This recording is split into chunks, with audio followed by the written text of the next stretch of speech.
सभी को नमस्कार। आज के इस राष्ट्रीय आयुर्वेद संस्थान के स्वर्ण जयंती समारोह के अवसर पर मंच पर विराजमान राज्य मंत्री स्वतंत्र प्रभार आयुष मंत्रालय एवं स्वास्थ्य एवं परिवार कल्याण मंत्रालय भारत सरकार, श्री प्रताप राव जी जाधव साहब, कैबिनेट में मेरे साथी उप मुख्यमंत्री आयुष मंत्री भाई प्रेमचंद बैरवा जी, विधायक हवा महल श्री बालमुकुंदाचार्य जी, सचिव आयुष विभाग भारत सरकार श्री विद्या राजेश कटेजा जी, प्रमुख सचिव आयुष विभाग राजस्थान सरकार श्री सुबीर कुमार जी, अध्यक्ष NCISM डॉक्टर मनीषा कोटेकर जी, कुलपति राजस्थान आयुर्वेद विश्वविद्यालय श्री गोविंद साय शुक्ला जी, कुलपति NIA जयपुर श्री संजीव शर्मा जी, और मेरे सामने बैठे सभी जो इस संस्था से जुड़े, मैं देख रहा हूं इस संस्था से जुड़े हुए सभी प्रमुख सामने बैठे हैं। इस संस्था में जिन्होंने ज्ञान अर्जित किया है, लंबे समय समाज की सेवा की है, ऐसे इस आयुर्वेद संस्थान से निकले आचार्यगण भी हैं, वर्तमान आचार्यगण भी हैं, अधिकारी, कर्मचारी, शोधार्थी, विद्यार्थी एवं इस कार्यक्रम में आए सभी देवियों, सज्जनों, सबसे पहले तो मैं आप सभी का वंदन करता हूं, अभिनंदन करता हूं, आप सभी को मैं प्रणाम करता हूं। आज का यह दिन बहुत ही महत्वपूर्ण दिन है, क्योंकि आयुर्वेद राष्ट्रीय आयुर्वेद संस्थान जयपुर का यह स्वर्ण जयंती समारोह हमारे आयुर्वेद के गौरवशाली इतिहास को फिर से जीवंत करने का यह समय है।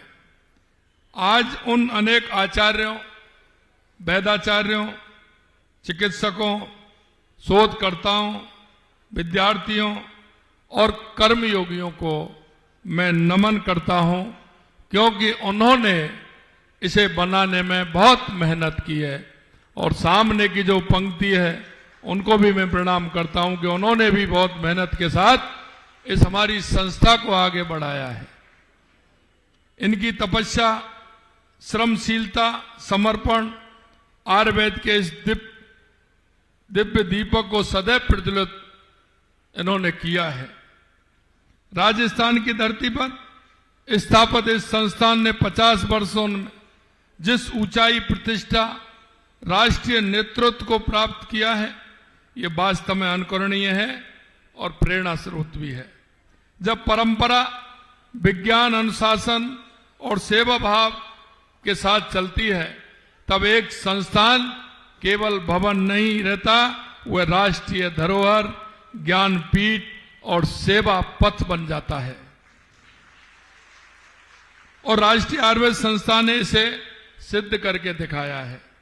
भाइयों बहनों, राजस्थान की माटी में आयुर्वेद की जड़ें बहुत गहरी हैं, क्योंकि यहां की मिट्टी, जिसमें आयुर्वेद की जो आवश्यकता होती है, उस उत्पादन की इसमें क्षमता है।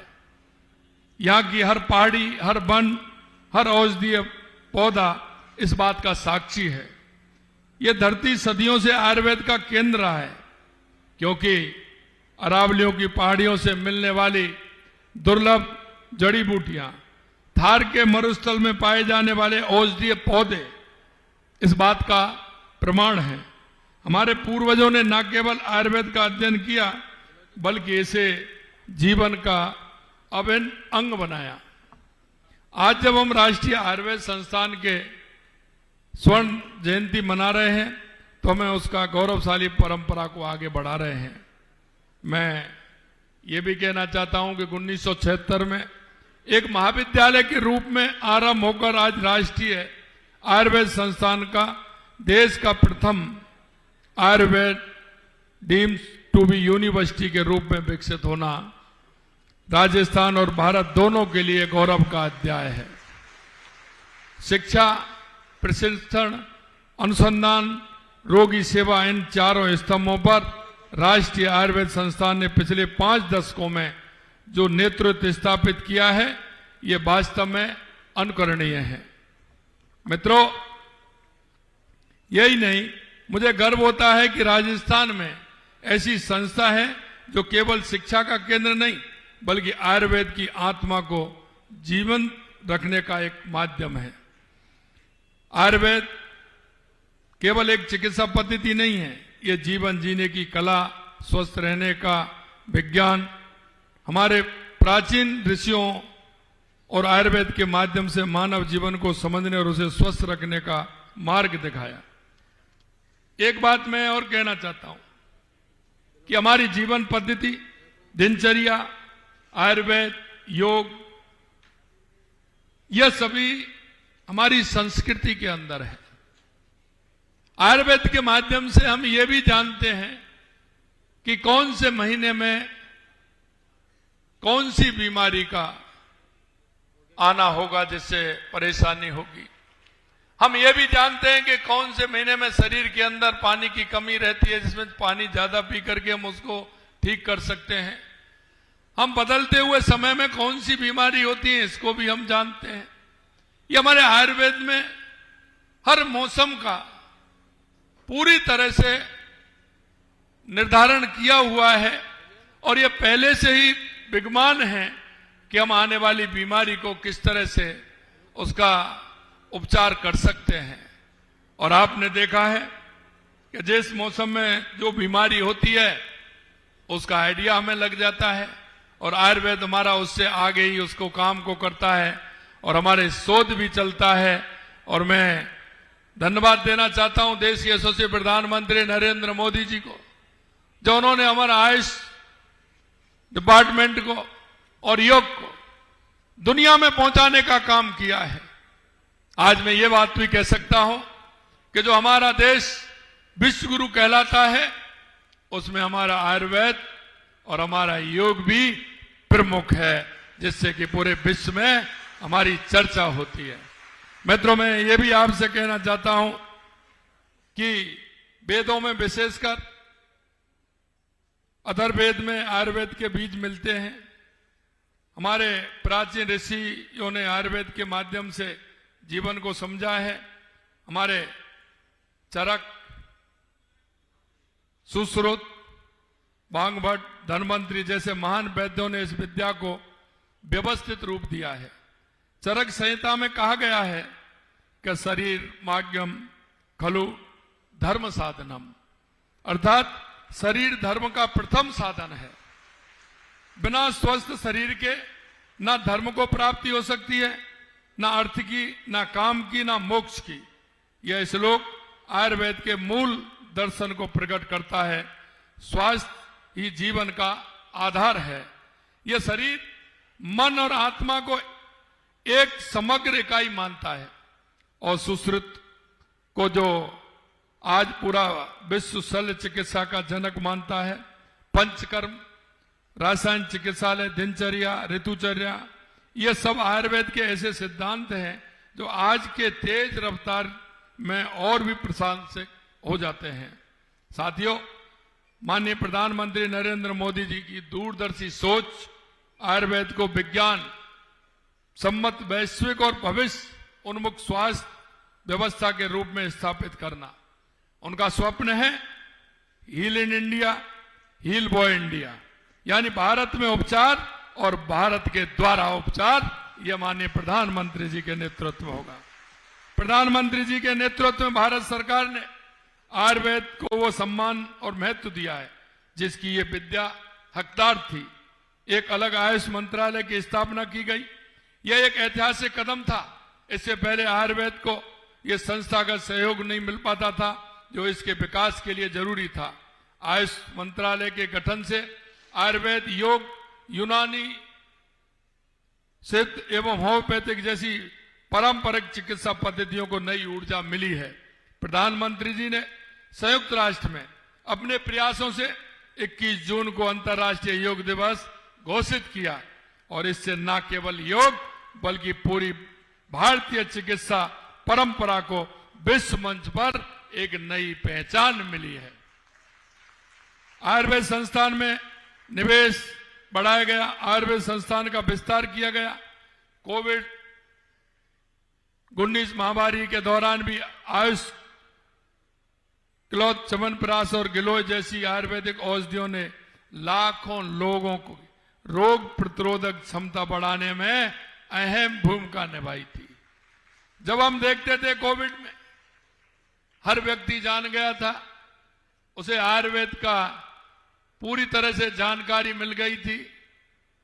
गिलोय को उपयोग में लेता था और प्रतिदिन घर में चाय के स्थान पर सुबह शाम काढ़ा बनने लग गया था, जिसको आप कहते हैं पीने के लिए तो उनके मन में सुक्चा आती है, लेकिन उस समय वो अपने हाथ को आगे कर देते थे कि मुझे भी काढ़ा लेना है। इसमें आयुर्वेद का बहुत बड़ा योगदान है।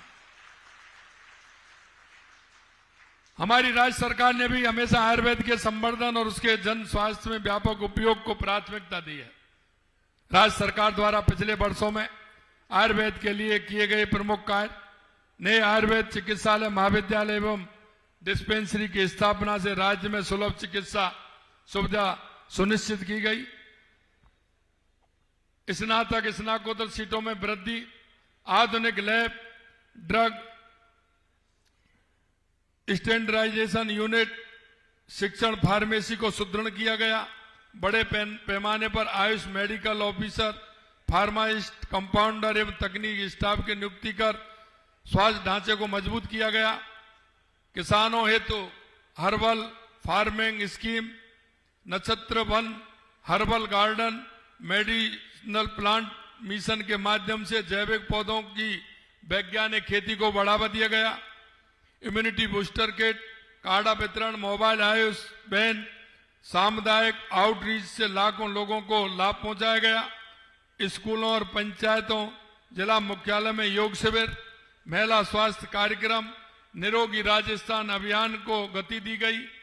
पंचकर्म, काया चिकित्सा, प्रसूति तंत्र, बाल रोग और शल्य कर्म इकाइयों को आधुनिक उपकरणों एवं प्रशिक्षित मानव संसाधन से मजबूत बनाया गया। हमारी सरकार ने सदैव आयुर्वेद को बढ़ावा देने के लिए प्रतिबद्धता दिखाई है। चाहे आयुर्वेद अस्पतालों का विस्तार हो, पंचकर्म इकाइयों का सुदृढ़ीकरण हो, दवाखानों का आधुनिकीकरण हो, शिक्षा एवं अनुसंधान के नए अवसर हो, हम आयुर्वेद को जन स्वास्थ्य की मुख्य धारा में आगे बढ़ाने के लिए निरंतर कार्य कर रहे हैं। हमारी सरकार ने इस दिशा में राष्ट्रीय आयुर्वेद संस्थान को हर आवश्यक सहयोग प्रदान करती रहेगी।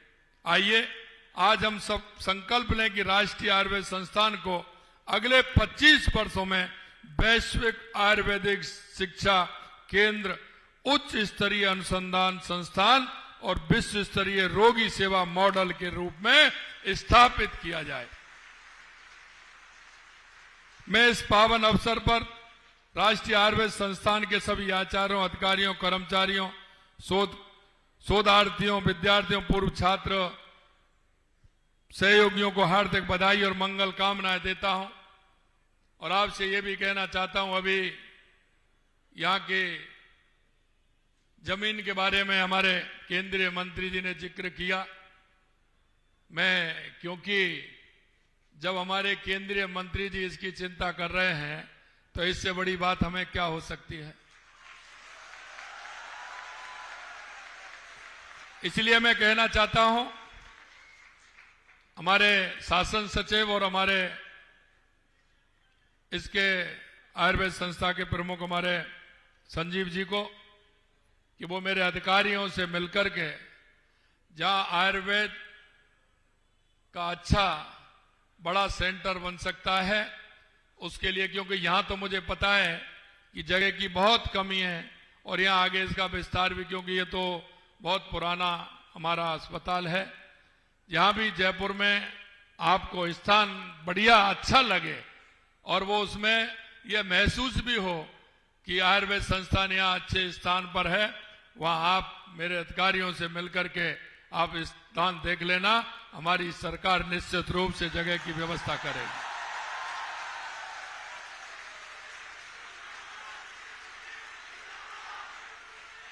मैं आशा करता हूं कि राष्ट्रीय आयुर्वेद संस्थान आने वाले वर्षों में वैश्विक आयुर्वेद अनुसंधान, डिजिटल हेल्थ और समग्र चिकित्सा का अग्रणी केंद्र बनकर उभरेगा। इस स्वर्णिम यात्रा के लिए संस्थान के सभी आचार्यगण, वैज्ञानिकों, विद्यार्थी और कर्मयोगियों को हार्दिक शुभकामनाएं देता हूं। लेकिन अंत में मैं कुछ बात भी कहना चाहता हूं। मैं यह कहना चाहता हूं कि आरजीएचएस के माध्यम से हमने हमारे ऐसे जो रिटायरमेंट वाले हैं या हमारे कर्मचारी हैं, अधिकारी हैं, उनको कुछ व्यवस्थाएं दी हैं। हम चाहते हैं कि उनको ठीक प्रकार से स्वास्थ्य ठीक रहेगा तो हमारा संस्थान भी ठीक चलेगा। लेकिन कभी कभी मेरे को देखने में आता है कि उसका उपयोग कम और दुरुपयोग ज्यादा होता है। और मुझे कहने में कोई हिचक नहीं है। मैं मेरे उन संस्थान के माध्यम से उन सभी को कहना चाहता हूं, आयुर्वेद कि हमारे जितने भी वैद्य हैं, चिकित्सा के जितने भी हमारे अधिकारी हैं, क्या उसका उपयोग ठीक प्रकार से लीजिए। उसका उपयोग जिसको आवश्यकता है उसको लीजिए। जो आपके इस चिकित्सालय में आता है उसकी ठीक प्रकार से सेवा हो, लेकिन कुछ चीजों पर मेहरबानी भी करिए। पिछले दिनों में देख रहा था, किसी ने एक कर्मचारी को 75 डिब्बा किसके, आप सभी को पता है इसका मतलब। भाई 75 डिब्बा जब चमनप्राश के एक ही व्यक्ति को लिखेगा तो मैं इसको क्या मानूं। और आपसे भी कहना चाहता हूं, आप उसको क्या मानते हो। मैं आपसे एक ही बात कहना चाहता हूं, हमारी सरकार खुले दिल से पूरा काम करना चाहती है, लेकिन जब इस तरह की गड़बड़ियां होती हैं, पंचकर्म 25 साल और 30 साल का एक नौजवान पंचकर्म कराने के लिए जा रहा है और वो महीने में 4 बार। अरे भाई ऐसा तो मत करिए। मैं उन डॉक्टरों से भी कहना चाहता हूं, अगर उसको ही कराना है तो बताइए, क्योंकि वो नजदीक में कहीं सर्विस दे रहा होगा, उसका पंचकर्म तो वैसे ही हो जाएगा। हमारे पश्चिमी राजस्थान में बहुत से ऐसे स्थान हैं जो आने जाने में ही पंचकर्म हो जाएगा उसको वहां लगा देते हैं। उसको पंचकर्म की आवश्यकता है। मेरे भाई और बहनों, मैं एक ही बात आपसे कहना चाहता हूं, आपकी हर समस्या का समाधान हमारी सरकार की गारंटी है, लेकिन जनता के कार्यों को देख करके उनके स्वास्थ्य की गारंटी आपकी होनी चाहिए।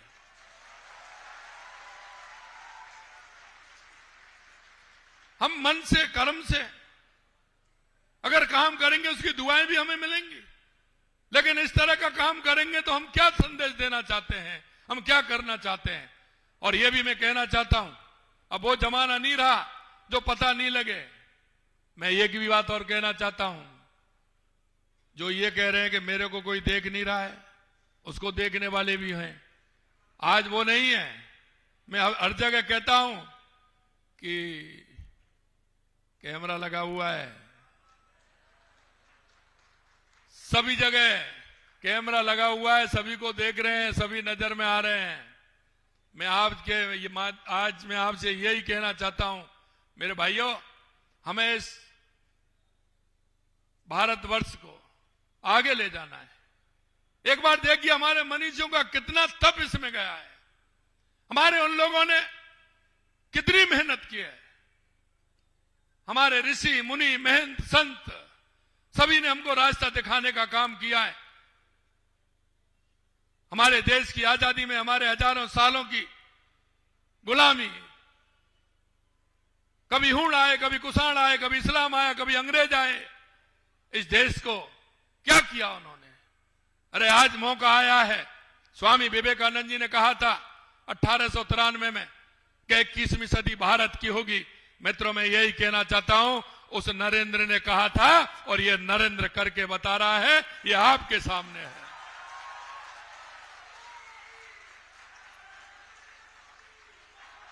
– 2014 के बाद आपने देश में परिवर्तन देखा है। 2014 के बाद में मेरे सामने मेरे बुजुर्ग बैठे हैं जिनका जीवन तप में और तपस्या में गया है। इन्हीं को पूछ लीजिए कि 2014 के बाद देश में किस तरह का परिवर्तन हुआ है। विशेषकर मैं मेरे युवा साथियों से कहना चाहता हूं, मित्रों, सपने देखिए लेकिन अपने कर्म के आधार पर देखिए कि मैं क्या कर रहा हूं, मेरा सपना कैसे पूरा होगा, वो मेरी मेहनत से होगा। और यही मैं आपसे कहना चाहता हूं कि हमारा देश आगे बढ़ रहा है। यह वो समय है कि आपने देखा कि 2014 से पहले भारत की अर्थव्यवस्था 11वें पायदान पर थी।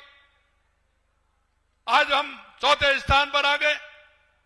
जल्दी से हमारी अर्थव्यवस्था जिस तरह से आगे बढ़ रही है, हम 3रे स्थान पर आने वाले हैं। आपने देखा जिसने 200 वर्षों तक हम पे हुकूमत की, वो अर्थव्यवस्था में हमसे पीछे है। जो अपने आप को अग्रणी मान